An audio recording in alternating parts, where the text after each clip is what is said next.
Welcome to the Modern Cloister, where we cultivate deeper thinkers and worshipers through conversations about the Christian life, in the same spirit as the community conversations that took place during the Reformation at the Black Cloister, the former monastery and home of Martin Luther and his wife, Katharina von Bora. I'm Carissa, and I'm here with Kevin, and today we are rounding out our series on studying the Bible. With a new year in front of us, we are taking this time to look ahead and hopefully provide some tools and resources to help all of you who may be committing to new goals and resolutions about reading your Bible more. We know that when you set out to read your Bible, oftentimes people think about getting a new Bible or looking for new resources. But often the second you go online to start researching what's out there, it can become extremely overwhelming with all the options, all the translations, and all the different entry points into deeper study.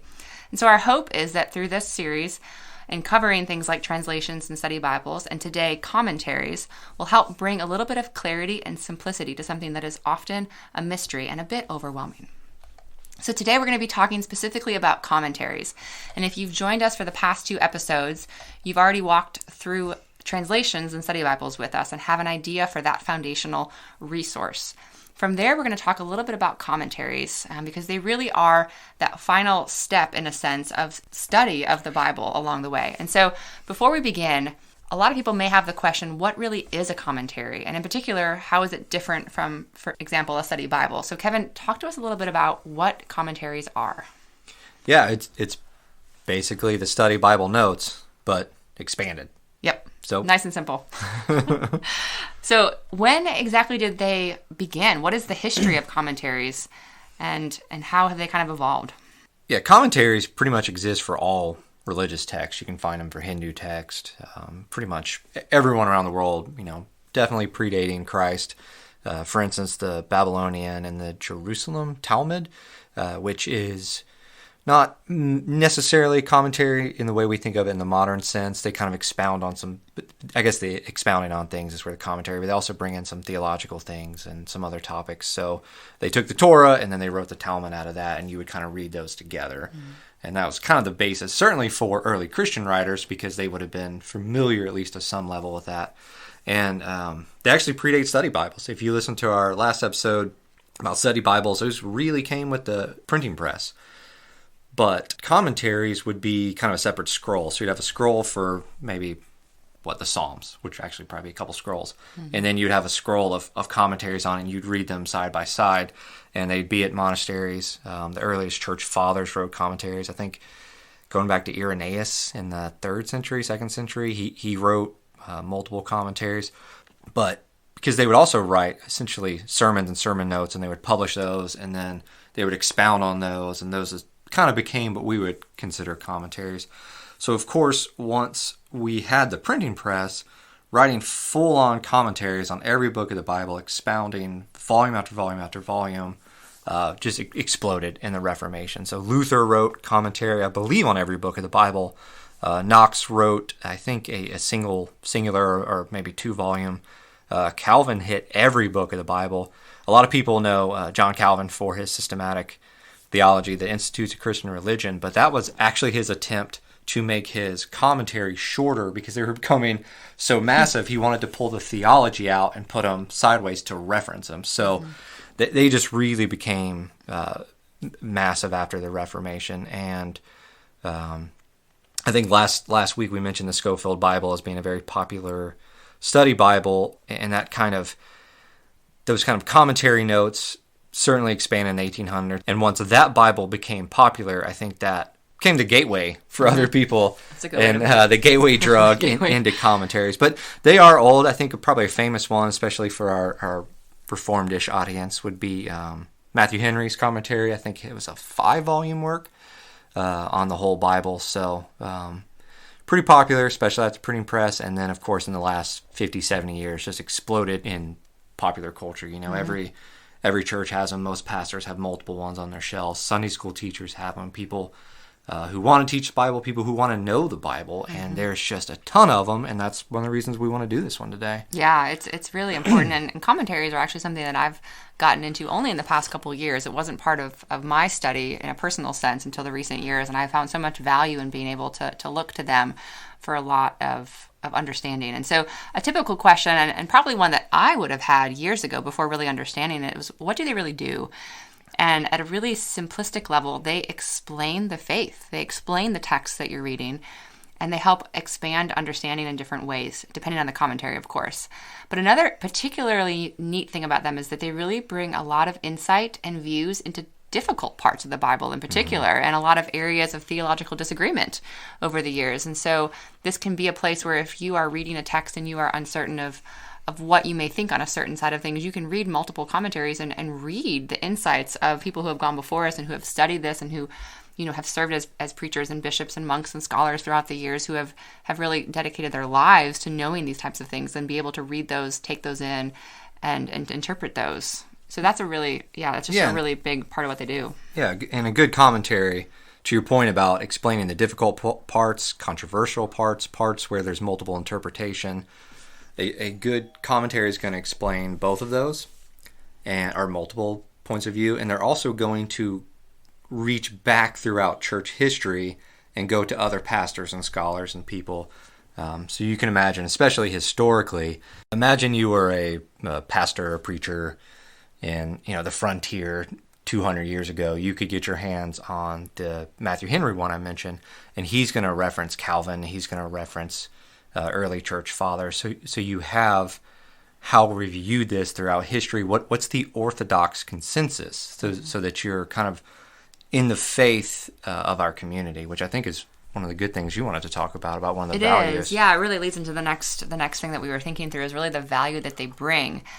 And it's almost easier to understand the value they bring by looking at what would happen if we didn't have them. And without them, quite honestly, we would be left to interpret the Bible on our own.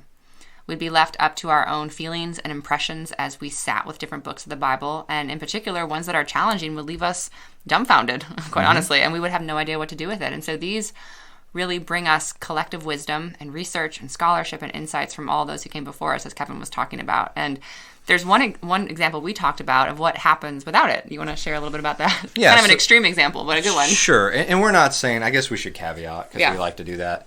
We're not saying you can't just open the Bible and read and understand things. There's the theology of perfect purity. Everyone can understand the Bible. It's good, sufficient for salvation. You can read the Gospels. Absolutely. You can understand your need for Christ.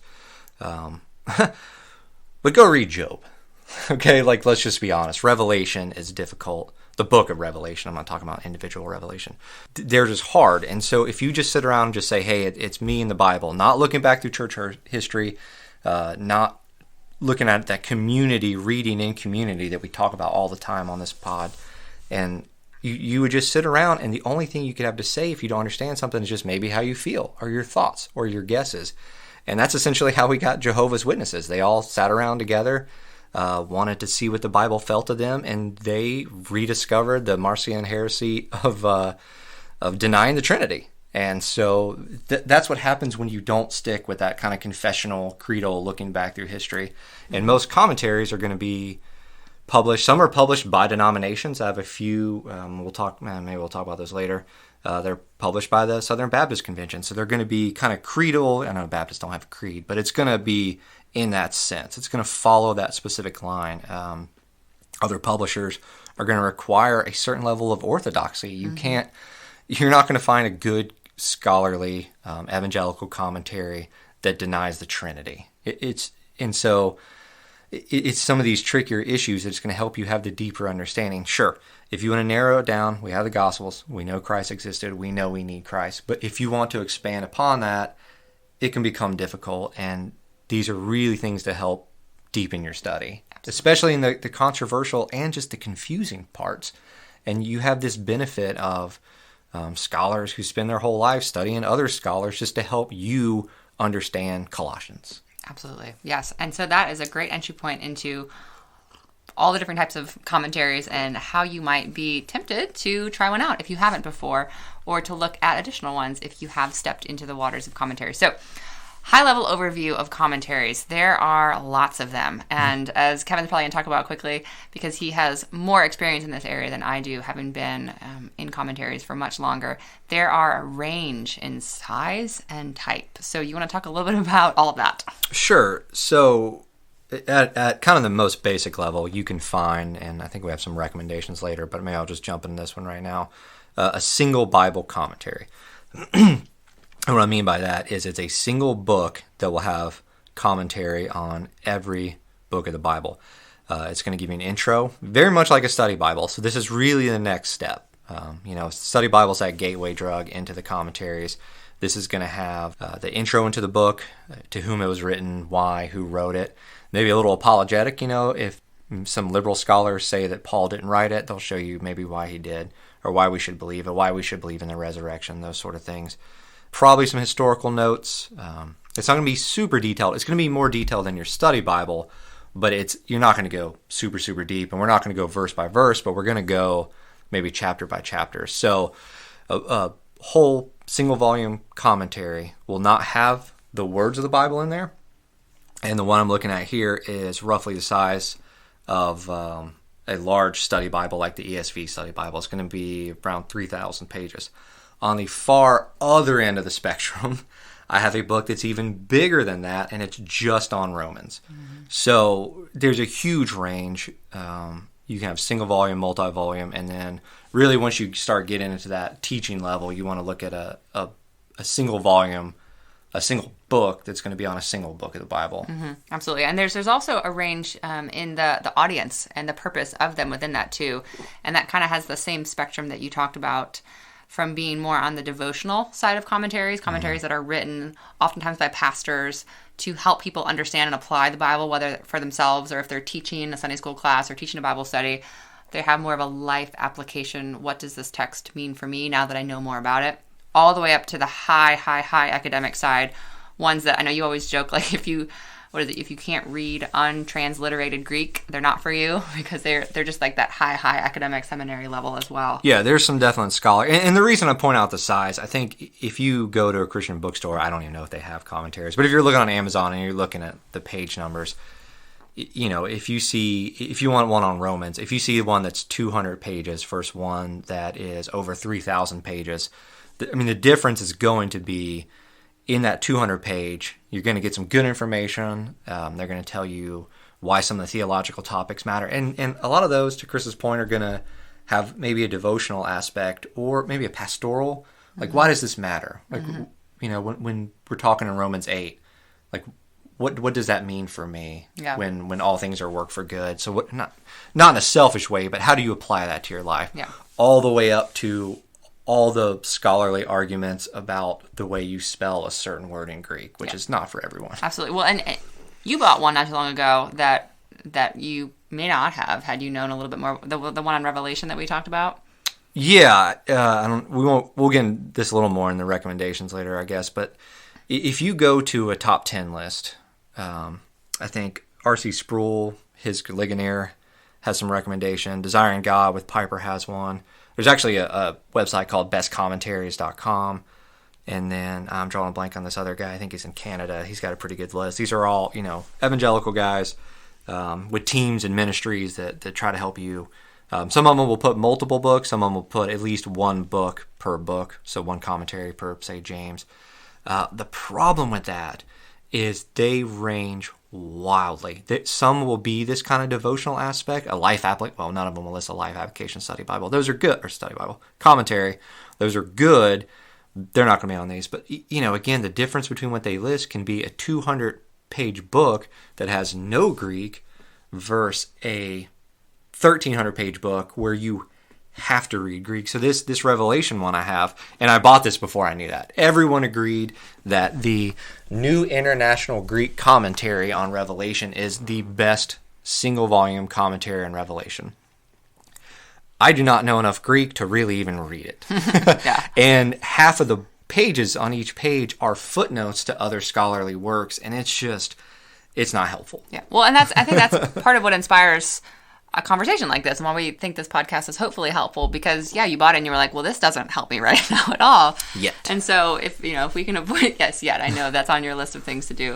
So hopefully that's a good insight into what it could look like if you are learning your way around commentaries. But so I think as an overview, as Kevin was talking about, they can focus, they can have one book that's on the entirety of the Bible. There can also be commentaries on the Testaments themselves, like an Old Testament commentary and a New Testament commentary, often paired together in a set. There can be ones that are more literary collections, and then there can be ones, to his point, of one per book of the Bible. So a really extensive one on Romans and that sort of thing. So if you are wondering, and this is a question that we were tossing around ourselves, if you've been reading the Bible for some time and you've had a study Bible and you are wondering right now, how do you know if you may be ready, in a sense, for a commentary? Because it can sound a little intimidating if you haven't ever done it before. It feels like this uncharted area to step into. What would you say, Kevin, is maybe a sign that you're ready to try out a commentary? I'd say if you are really enjoying a good study Bible and really want to dig deeper, that would be step one. So, go back to our study Bible one. If you have one of the big boys, as we called them, the Zondervan or the Biblical Theological Study Bible, and you're like, man, I really want to keep diving down. I really want to go verse by verse for the whole Bible, for your edification. Or if there's maybe a particular book you find confusing, so there's a ton of resources out there on Revelation and Genesis, right? Because those are some very confusing, very hot topics, I guess we could say. So there's, they're controversial. So that's one option, something that you just want to dive in a little deeper. Another option may be something that excites you. If you want to jump into the Psalms, we did a whole series on the Psalms that you can go back and check out. And a commentary on the Psalms can help you dive in deeper and help you understand that more. Or some of the New Testament letters, James, Hebrews, people find those very meaningful, and it can help you kind of grow in that way. So I think people can be intimidated. They're big books. People don't always read books. They can seem difficult, but a lot of them are really written. A lot of them are written by pastors, even if they are also seminary professors. They're written for a popular level. They're written to help you dive deep. They're written to help you teach people. They're written for Sunday school teachers and Bible study teachers, and I think there's a lot of value there. Yes, and so for anyone who's listening right now who is thinking, that sounds a lot like me, and who then may also be thinking, well, where do I begin? What kind of things would you talk that person through, and what kind of recommendations would you make as far as how to pick your first one?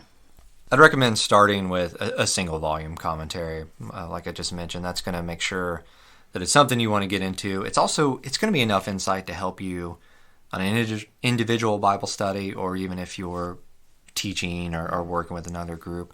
If you want to go further, there's a few things that you want to look at to kind of avoid what we were saying earlier. For one thing, the number of pages does matter. If you go to the bookstore, you see a book, you open it up, it's 1,200 pages. You flip it open, there's Hebrew and Greek letters, and you've not got a commentary before, go ahead and put that one back down. So that would be one way. And we'll go through some recommendations here in a little bit, but I think another way is that it depends on your context, what you're trying to do. So some of them are a little bit more on the academic side, some are going to be a little more pastoral, and the great thing about all these is there will be a series editor, and usually that's maybe one person, but usually it's one guy on the New Testament, one person on the Old Testament, and they'll write an introduction to the series explaining how they want it to be used. So if you pick up, for instance, I'm looking at two right here. One is the New International Commentary on the New Testament. You open that one up, it's going to keep talking about students. They're talking about seminary students. Right next to that, also on Romans, is the story of God in the Bible. You open that up, and the series intro is going to be talking about how it helps you promote discussion, how it can help you in your personal devotional life. So I think reading the series intro is going to be the most important. Well, first, narrow down to the smaller books if you're getting started, and then read that series intro. Yeah, I think that is awesome advice. So now I think it's time to jump into just a high overview of some of the common series types.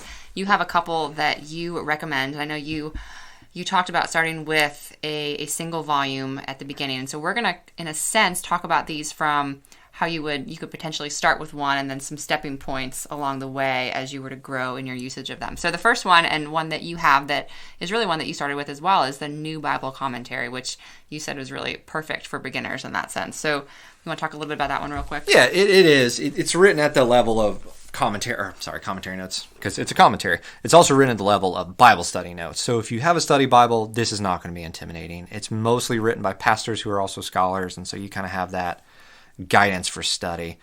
This is recommended by R.C. Sproul, by Piper. It's called the New Bible Commentary, 21st Century Edition. That's actually their third edition. Interestingly, my granddad, when he started teaching Sunday school back in the 70s, he got the first edition of this one, so it has a special place for me. You go online, you'll see 2 or 3 different single volume commentaries, but this is going to be the one on most of the top people's list. Mm-hmm. Yeah, and you know what? In fact, this is one of the ones when I had mentioned wanting to start using them on my own. This was one of the ones that you pointed me to as well. And so I've actually opened this one up quite a few times in looking at specific passages and chapters of certain books along the way. And I've really enjoyed it because it's just a simpler entry point, and it feels deeper than what I was getting from my study Bible, but it felt still accessible and pastoral and just very understandable at that too. So I think that is a great recommendation there. The next one up after that is when you're calling a 5-volume one it's the Expositor's Commentary. It's the Expositor's Bible Commentary. I believe it's 5 volumes and maybe 6. We should probably double check that or not leave it in. But this is also going to be highly recommended. This is for exposition of the text. This is pretty valuable for teaching a Bible study, teaching Sunday school. Of course, it's great for your own personal devotion and understanding. And what it's going to do is have, 1 volume on the Torah, the first 5 books. It's going to have 1 volume on, I believe, prophecy and history, and then 1 on, wisdom literature. And then for the New Testament, it's going to have 1 on the Gospels and Acts, and then 1 on the letters. So again, kind of thinking of size, you're going to be growing in comments. It's going to start to give you more of that cultural background, but you're still going to have those pastoral notes about what this means, why this matters, those sort of things. Mm-hmm. And then from there, if you're ready to go up to a huge commentary set, one of the biggest recommendations you had is this one called the New American Commentary. Yeah, this is one of the few that it actually does the entire Bible, as in they have, it's 25, 30 volumes, maybe more than that. I have one here, let's see. I have all of these for the Minor Prophets, which there's 12 books in the Minor Prophets. I believe there's 5 books. You're going to get 1 for Matthew. I think they put Luke and Acts together. They put some of Paul's letters. Of course, a couple Peters are together, the 2 Peters. So Genesis and Exodus, I think, are put together. So so again, we're going longer. We're going more words, which gives you a little more depth. We're going to get a little more specificity, but it's still very accessible. You wouldn't need to know any Greek or Hebrew.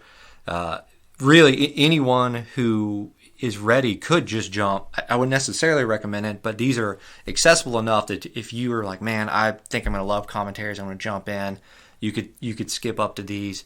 The only problem is I wouldn't recommend just getting a giant 30, 40 volume set written by one publishing house. So you kind of want to search around for each type. Well, and to be clear, you don't have to get it in bulk. You can buy the individual books. Sorry. The commentary series. So you could buy, as Kevin mentioned, he has the ones for the Minor Prophets. So he has just those within the overall series. Yeah, and if you go online, again, the Matthew one for this is very good. I think I don't want to say one of them's bad, but some of them are less rated. And so that's the confusing thing, and that's why people make these lists, is that if a pastor is going to have, probably a commentary or 2, but they're not going to buy a whole series. They're going to have a commentary on each book of the Bible, or maybe each section, to help them understand. And that's why buying these giant sets. And there's only a few that actually do Old and New Testament in one of each book. So yeah, and after that, I think it really just becomes increasingly academic. They're more and more academic in nature. But, in your words earlier as we were preparing, you still don't need to necessarily go to seminary in order to understand. They can be great for all of us lay people in the world, but they do take you into a higher academic way of thinking, and some of the approaches to the text are more in that academic style. And so you have several recommendations here that I know you wanted to read through, just in case someone really is at that stage and they're just like, yes, take me even deeper. Where do I go?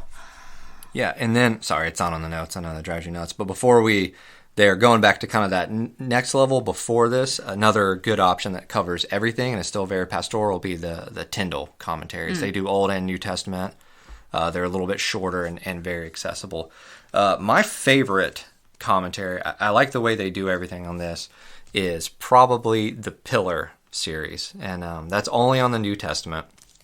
And what I like about this is it's probably one of the best. I think it'd really help pastors and preachers, prepping for sermons, but it's also extremely helpful if you're leading Bible studies and you want to go to that deeper level, because there's a certain amount of academic value to it. Like a student could use this still, a seminary student or Bible study student.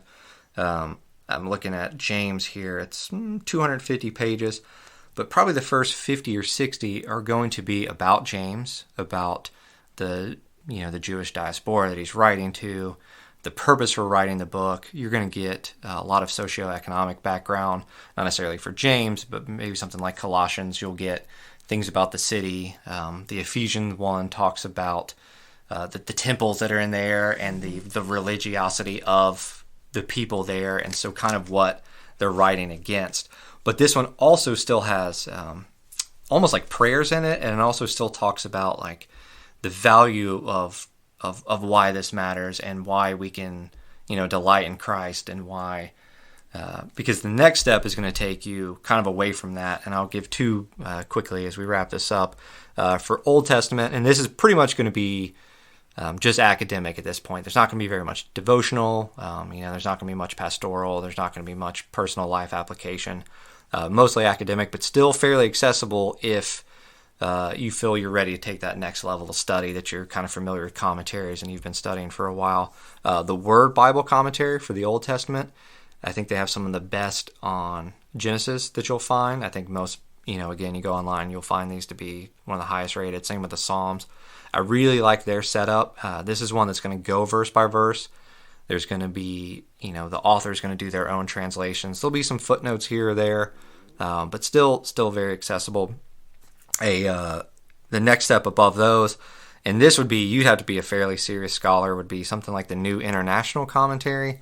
They're going to have some Greek, they're going to have some Hebrew in there, and you can find one of these on every book of the Bible. That they are one of the few that also do the whole breadth of the Bible from Genesis to Revelation. They have some very, very highly rated ones, like Romans, Luke, I believe some of the, maybe Isaiah or one of those are up there. They're going to be tough. I'd recommend this for people who are serious about taking a very academic approach. That's going to be for pastors, seminary students, or if you're leading a very, maybe like a Bible study 201, a higher level, and which I encourage people to do. Another one that's similar to that, but only for the New Testament, would be Baker, but that's maybe also more in the Word type, so it's going to be kind of in between those two. I probably should have mentioned that one earlier. And then the high scholarly, the Greek New International Commentary. I have two of these actually, and like I said, they're difficult to use. Yeah, they're probably not for most, but they're definitely not even for me. They're for scholars interacting with other scholars for the most part. They're very high academic. So to understand what these are, the reason why they're on list, I guess maybe this is helpful, is because they're very highly cited. They're cited by those other academic commentaries. So scholars are writing, or even pastors or theologians are writing the commentary on Romans, and they're using the Greek commentary text. So again, I do not recommend those for most people. Yeah. And I think lastly, to round that out, there's a different category entirely that we're going to call focused commentaries, and your favorite in this, and one that you've actually piqued my interest in as we've been talking about it, is the Story of God in the Bible commentary series. So tell us about that. Yeah, that's, one of the most ridiculous comments, I guess reviews I saw on Amazon for, I think it's the Sermon on the Mount one I have, was maybe this is good for Sunday school teachers. And they gave it like a 2-star. I have no idea why you would disparage that. This is a great book. You're not going to have footnotes. You have some endnotes, obviously, for further reading, but it's I don't know. Go find it, look through it. You can see. Maybe we'll put some pictures up. But the overriding concept is, and they haven't finished the series. There's some Old Testament, there's some New Testament, and then there's a Sermon on the Mount one. But they want to look at the overarching redemptive history of the Bible. Like, what is God doing in the Bible? And so it's a little bit narrow. They're not going to get into arguments about Greek phrases. You're going to get a little bit of backgrounds, like what's happening in Ephesians, but it's not going to be, you're not going to hear about like the GDP of Ephesus, like you will in some of the others. And I think they're great for discussions. There's discussion questions in them that you can use with people. We're actually hoping maybe to use the Romans version of this with some others for a study we're doing here soon. But I'd highly recommend those. And it's funny enough, and even in discussing it with you, I may have actually been convinced to add this to my list for 2022 for books. Oh, nice. I know.